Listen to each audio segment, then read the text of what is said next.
Abrindo o nosso culto desta terça-feira, dia 10 de setembro, oremos a Deus, clamemos ao Senhor a misericórdia, a compaixão, a graça do Deus Todo-Poderoso nas nossas vidas. Querido, amado, único, poderoso Senhor e Deus, aquele que nos fez, nos conhece de dentro para fora, de fora para dentro.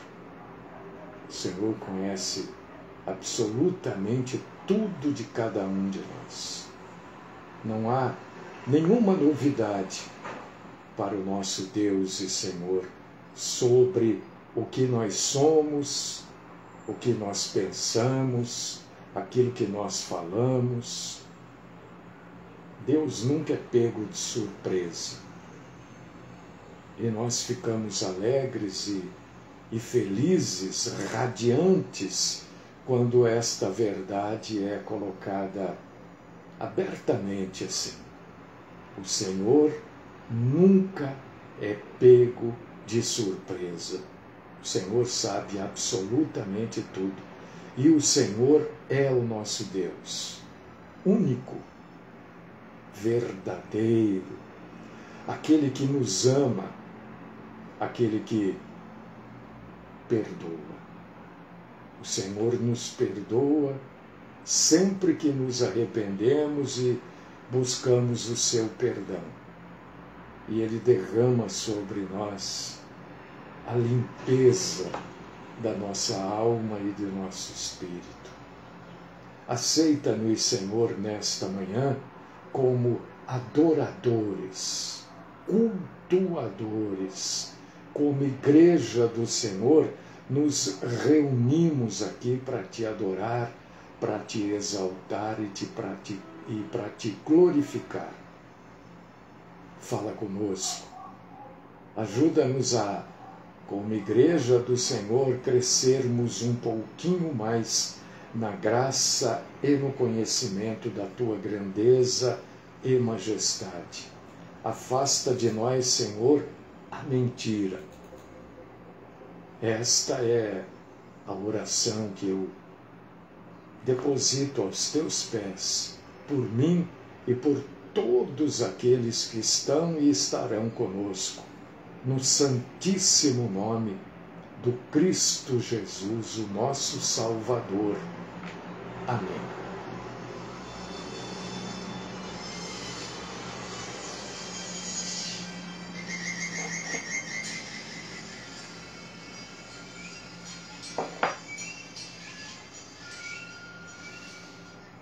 Hoje eu vou iniciar um assunto que eu não sei se vai dar para... Não sei se vai dar para terminar hoje. Mas também, né? Quem falou que a gente precisa terminar hoje? Não adianta ter pressa. Deixa eu fazer uma pergunta para vocês. Irmãos e irmãs, eu não tenho aqui, sinceramente, nenhum tom de crítica, tá? Mas é para eu entender as coisas, porque tem coisas, amados, que eu não entendo. E eu quero entender, sabe? Mas eu não acho nem por onde começar a entender. Se alguém puder me explicar, se alguém puder me orientar a entender isso que eu vou colocar aqui, não tem crítica, não é crítica. Eu quero entender. Tem esta moça que foi detida pela polícia lá de Pernambuco, e ela ficou presa. Me parece que a senhora mãe dela ainda está detida. E ela foi solta, acho que ontem, anteontem, não sei. E eu vi na televisão uma multidão de pessoas parabenizando, com faixas, dizendo eu te amo para essa moça. Vocês me perdoem a ignorância, mas o que essa moça fez? O que essa moça faz para ser assim tão amada? Para ser assim tão idolatrada? E as pessoas irem lá na porta do presídio, na libertação dela, e tirando fotos e emissoras de televisão. Quem é essa moça? Perdoe, ela é o quê? Escritora? Professora? Eu não sei. Aliás, eu vejo tanta gente que a televisão, os sites, apresenta como pessoas famosas, né? E eu não sei quem é. Tem hora que eu acho que eu estou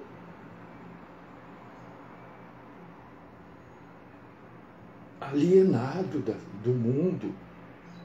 Eu estava vendo na internet agora, eu li aquilo e falei, mas eu nem lembro o nome do rapaz, que parece que sofreu um acidente, perdeu parte da orelha. Mas quem é essa pessoa? Eu acho que eu estou alienado. Então, se alguém puder, é um favor que vai me fazer. O que de bom essa moça fez para o Brasil, para a América? Ela é candidata a alguma coisa?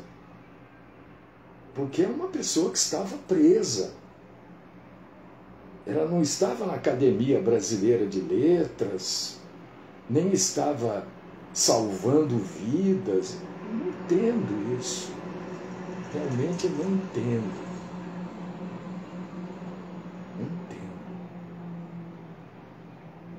Estava presa porque está salvando o Brasil de alguma condição terrível. Talvez ela esteja negociando a liberação do cerco que está lá na embaixada da Argentina, na Venezuela. Eu não sei. Eu não sei o que de extraordinário fez esta moça para ela ser tão amada, ao ponto das pessoas deixarem os seus empregos, os seus afazeres para irem lá aplaudir a moça. Tudo bem, né? Eu só quero entender, porque eu não estou entendendo mais. Talvez porque eu esteja ficando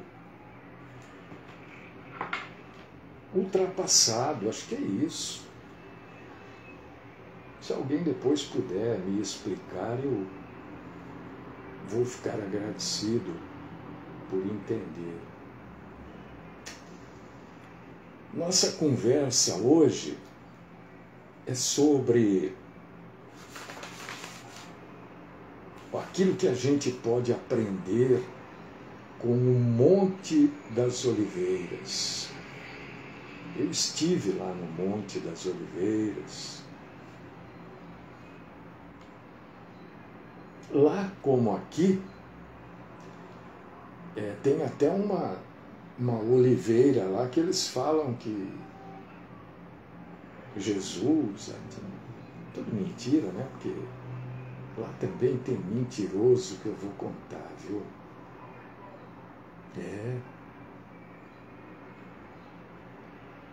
Quando a gente vai mexer em Mateus, capítulo 24, capítulo 25, né?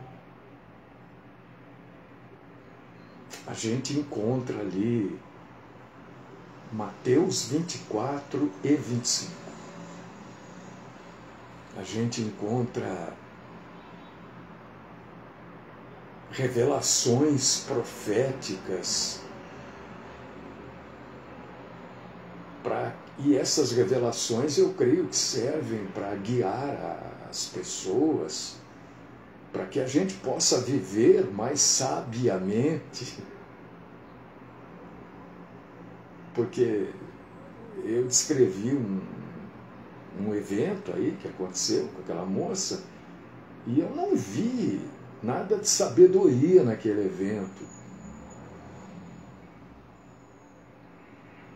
Então eu creio que Mateus 24 e 25 nos ensina todo ser humano a viver sabiamente o presente, o dia de hoje. E a Bíblia traz revelações para o futuro. São as profecias, muitas já se realizaram, outras estão se realizando e muitas outras estão por se realizar. E as profecias que a Bíblia traz é para nos dar motivação para que a gente viva o tempo de hoje. Mateus 25, por exemplo, indica a diferença entre atitudes passivas em relação ao futuro e a visão sábia que nós devemos ter para tomar decisões eternas.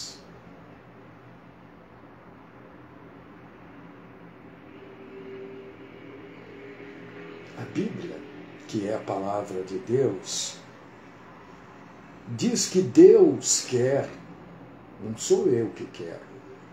A Bíblia diz que Deus quer que as pessoas vivam tendo a sua vida de agora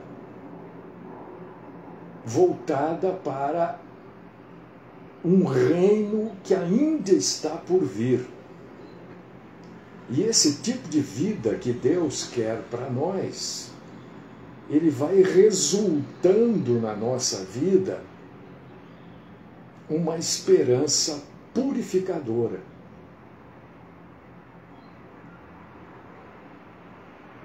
Assim como o próprio nosso Senhor é puro. Se nós vivemos esta vida visando um reino vindouro que ainda está por vir, a gente vai se purificando a cada dia, tirando as coisas que não servem para nada, que nós falamos delas ontem, das distrações, e vamos a cada dia nos aproximando da pureza do nosso Senhor. Isso está em 1 João, gostaria que você lesse. 1 João, capítulo 3, versículo 3. Mateus, capítulo 25, nos leva a viver uma vida santa e pura. Não para a gente ser melhor, diferente do que a maioria das pessoas. Não, porque esta vida santa e pura é uma vida com vistas ao futuro, a este reino vindouro. E agora eu indico para você a leitura de Mateus 25, do 1 até o 13. É claro que A gente precisa estar preparado para a vinda do Senhor. Mateus 25 começa com uma parábola.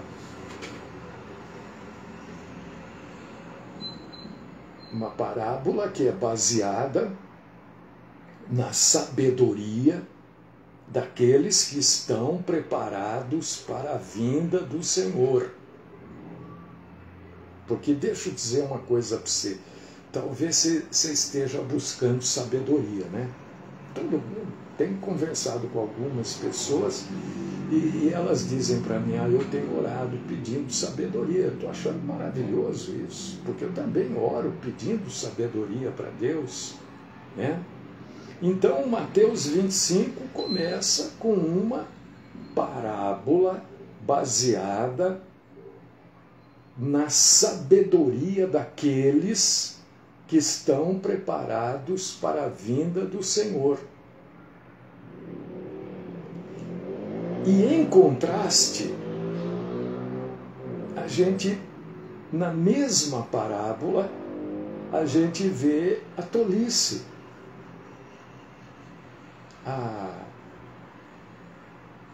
É duro? Não, né? A ignorância, o contraste, né, daqueles que não estão preparados.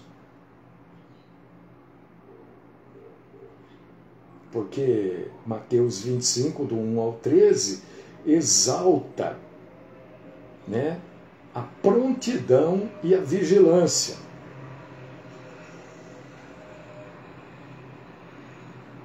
Por que a Bíblia fala de coisas futuras? A Bíblia fala exatamente do que está acontecendo nos dias de hoje, viu, meu irmão e minha irmã? Hoje de manhã, por exemplo, eu estava mexendo por aqui, logo cedinho. Vocês não fazem ideia. Eu fiquei abismado. Fiquei assim, chocado até.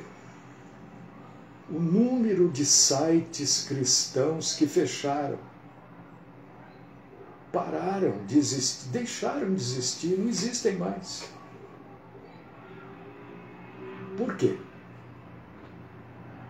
Todos os sites que eu vi que mexem com seitas, heresia, ou pararam ou estão parando. Não publicam há 2, 3 anos. Porque as pessoas têm receio daquilo que vão escrever, né? De como aquilo que escreveram ou gravaram vai ser interpretado. Então a Bíblia revela o futuro para dar motivação e perspectiva apropriadas para as coisas que acontecem hoje. E esta parábola das 10 virgens, que está em Mateus 25, do 1 ao 13, né, fala exatamente disso. Exatamente disso. 10 virgens. Todas tiveram o mesmo tempo para se preparar para a vinda do noivo. As 10 tiveram o mesmo tempo, mas 5 foram imprudentes. Quer dizer, não se prepararam. Ficaram correndo atrás de influências, de pessoas famosas. Ficaram amando ídolos, querendo ser igual a esse, aquele. 5 não se prepararam, perderam, jogaram fora o tempo que Deus deu. E outras 5 se prepararam. Aproveitaram o tempo que estava disponível para se preparar para a vinda do noivo.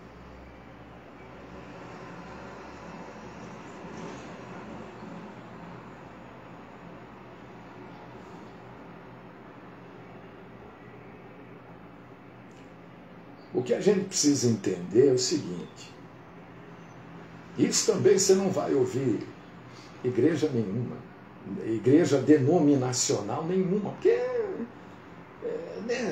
infelizmente as igrejas denominacionais têm que correr atrás de dinheiro.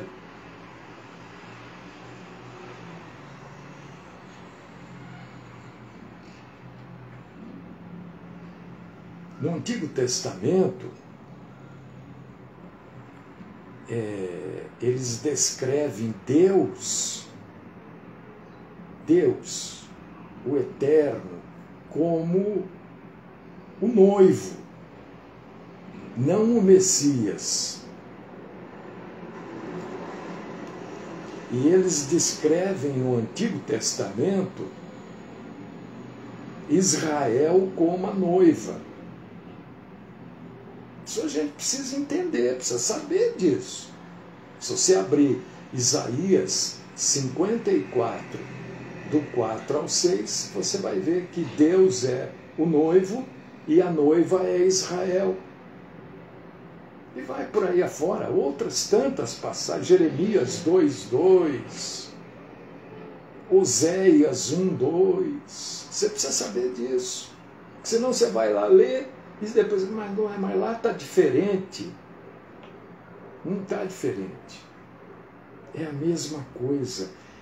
Só que lá Deus tinha revelado uma parte da verdade.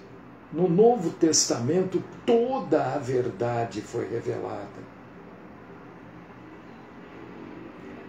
As virgens prudentes, aquelas que se prepararam, entraram com o noivo para a festa de casamento. O que é a festa de casamento? É o reino de Deus. E aí, você vai ler que a porta se fecha. Se fecha para quem? Para aquelas que estavam despreparadas. Mateus 25:10.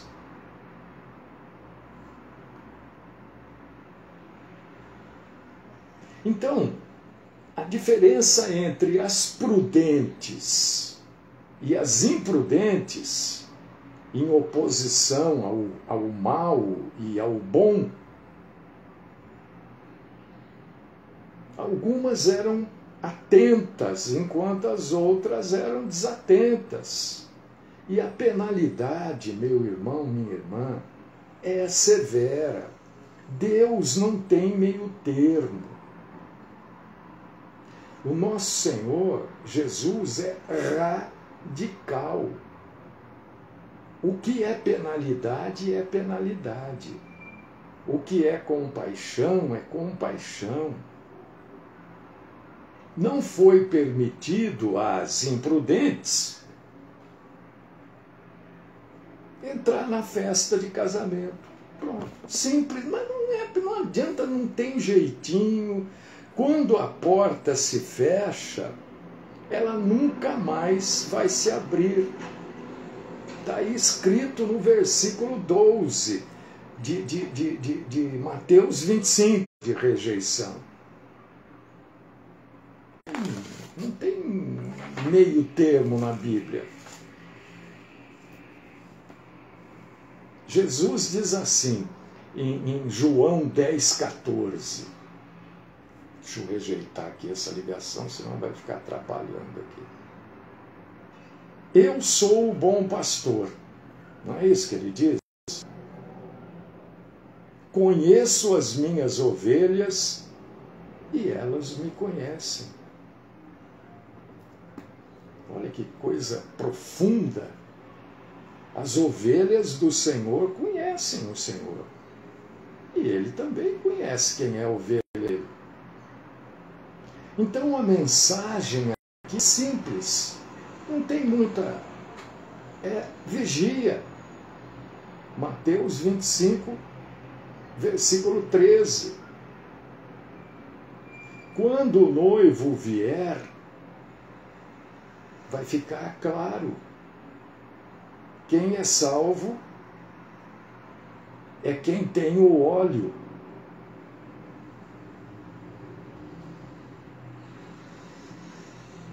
Quem tem o óleo é quem tem, simbolicamente, o Espírito Santo de Deus. Porque ninguém consegue estar pronto para a vinda do Senhor sem o Espírito Santo de Deus. Está cheio de hipócrita por aí. Você sabe o que quer dizer hipócrita, né? Lá na antiguidade, na Grécia antiga, os atores que hoje são idolatrados, né? Eles eram chamados de hipócritas, né? Porque eles atuando, eles eram aquilo que eles não eram, eles usavam uma máscara, lá na Grécia Antiga. Então os atores eram chamados de hipócritas, porque viviam um personagem que não era eles.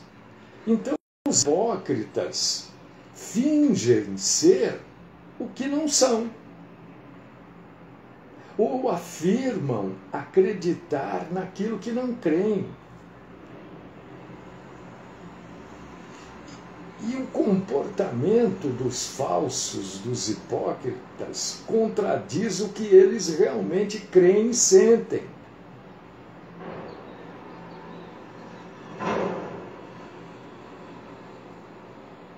Estar preparado para a vinda do Senhor prova se alguém confia nele e o respeita pessoalmente.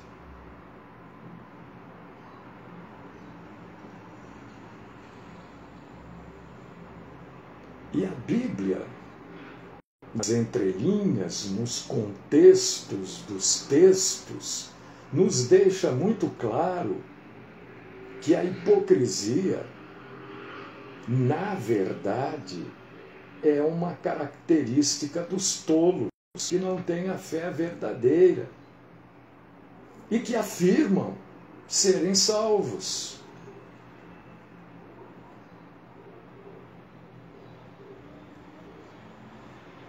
Enganam a si mesmos.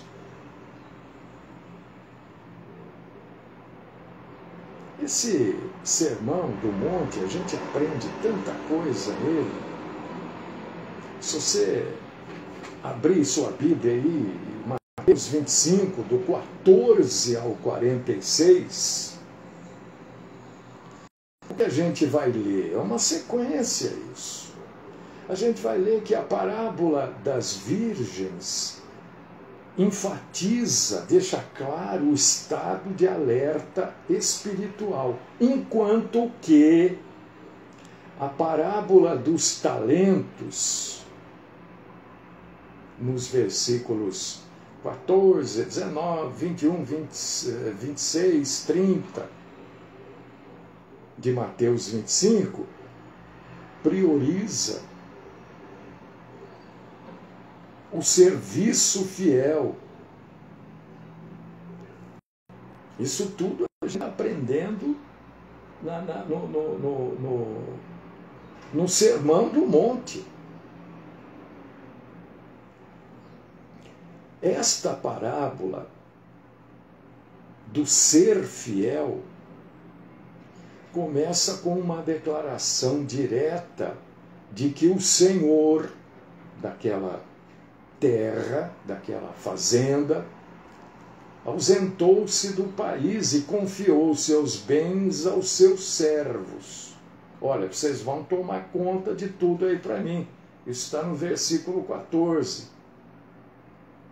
Esse dono de tudo, ele se ausentou, ou porque ele ia, a gente não sabe, a Bíblia não deixa clara, ou porque ele tinha assuntos para resolver junto ao governo, ou por uma campanha militar, né? A gente não sabe.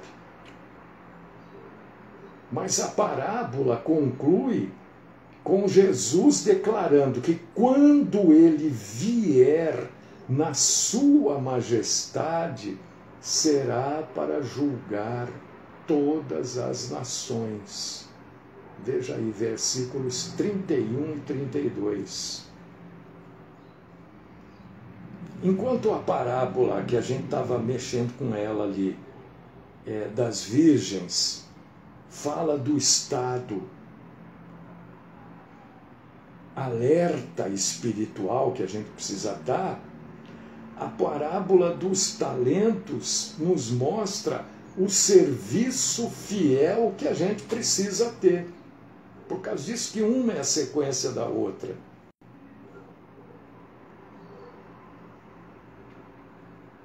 O Senhor retorna para aceitar contas com os seus servos, assim como o Filho do Homem retornará para julgar todas as nações. Entender isso ajuda a esclarecer, ajuda a gente a entender as ações do terceiro servo desta parábola, que perversamente enterrou todas as posses que lhe foram entregues. Por que enterrou? Porque era comum em época de guerra, né? E a gente não pode esquecer que 70 anos depois que Jesus falou tudo isso, Jerusalém caiu frente ao controle romano, o que é profetizado no capítulo 24, no versículo 2. A resposta deste terceiro servo revelou os motivos que levaram ele a ser desleal. Motivos que levaram ele a ser maligno e sem amor. Veja os versículos 25 e 26. Ele era preguiçoso. Não porque ele não tinha habilidade ou porque ele não tinha oportunidade. Porque ele era preguiçoso mesmo. Porque ele acreditava que se ele se mexesse, se ele fizesse algo, ia ser muito perigoso. Então ele preferiu não fazer nada.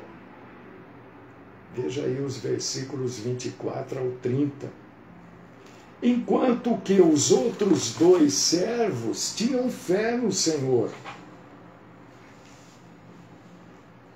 e viam motivo suficiente para pegar os recursos que o seu Senhor tinha deixado com eles e investir, mesmo em tempo de guerra. Veja os versículos 16 ao 23. Com quem o nosso Senhor ficou irado? Nosso Senhor ficou irado com o terceiro servo, porque ele foi infiel e egoísta, usando a ausência do seu Senhor para a sua própria vantagem pessoal. E isto não vê quem não quer ver, né? Quem não quer ver, não vê. Que é exatamente isso que está acontecendo nos dias de hoje. Esta parábola mostra exatamente o que acontece nos dias de hoje. Por quê? Porque esta parábola dos talentos é uma condenação sobre aqueles com muito privilégio e responsabilidade.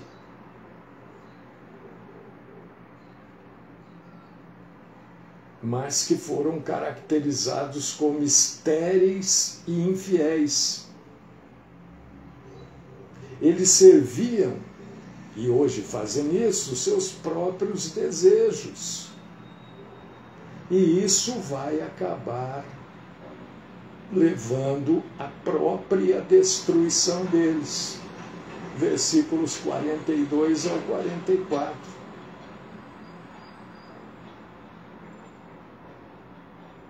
E esses alertas que a Bíblia nos dá, e que na maioria das vezes não nos é explicado, na maioria das vezes ninguém nos orienta a respeito disso,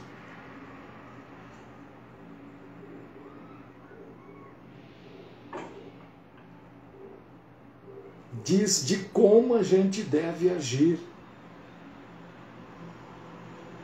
de como a gente deve participar da bem-aventurança do reino que está por vir.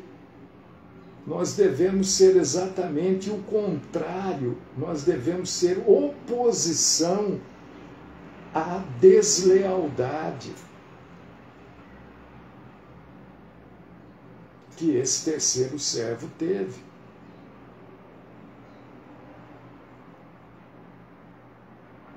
Não é, meu irmão, minha irmã,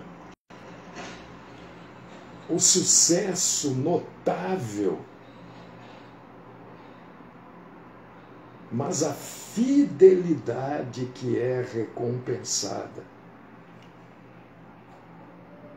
Não é o sucesso, não é ser famoso, não é isso, não é ser...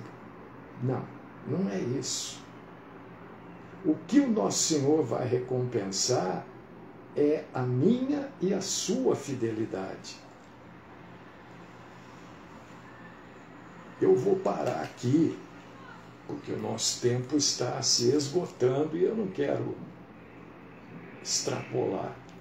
Amanhã a gente segue falando desta parábola dos talentos, que foi trazida pelo nosso Senhor antes, um pouquinho antes, eu diria algumas horas antes da conclusão do ministério terreno de Jesus. Amanhã a gente segue falando sobre isso, mas eu quero que você pense, se você tiver condição, né? Pense um pouco em tudo que foi dito aqui hoje, das coisas que muitas vezes parece que não tem relação uma com as outras, mas tem, meu irmão, tem, minha irmã. A gente não pode fazer parte do grupo dos incautos, que é o grupo maior, viu? Fique sabendo que é o maior grupo que tem, é o grupo dos incautos. A gente não pode fazer parte desse grupo para o nosso bem, para o nosso bem-estar espiritual e para a nossa salvação. É disso que está falando a parábola das virgens. E é disso também que eu estou falando aqui na parábola dos talentos, que Jesus contou uma na sequência da outra.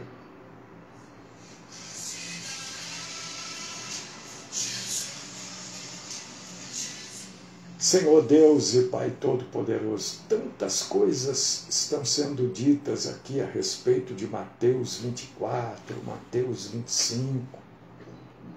Ô Senhor, não é só falar, não é só ouvir, é aprender, entender e obedecer. Ajuda-nos, Senhor. Ajuda-nos a sermos obedientes, porque a obediência só vai trazer benefício para aquele que é obediente no reino vindouro, que a cada pulinho do relógio está mais perto, muito perto. Senhor, estende as suas mãos para todos aqueles que estão sofrendo, necessitados de graça, de sabedoria, fortalece os fracos e guia-nos, Senhor, pelos teus santos caminhos. Esta é minha oração, no nome do Cristo Jesus. Amém.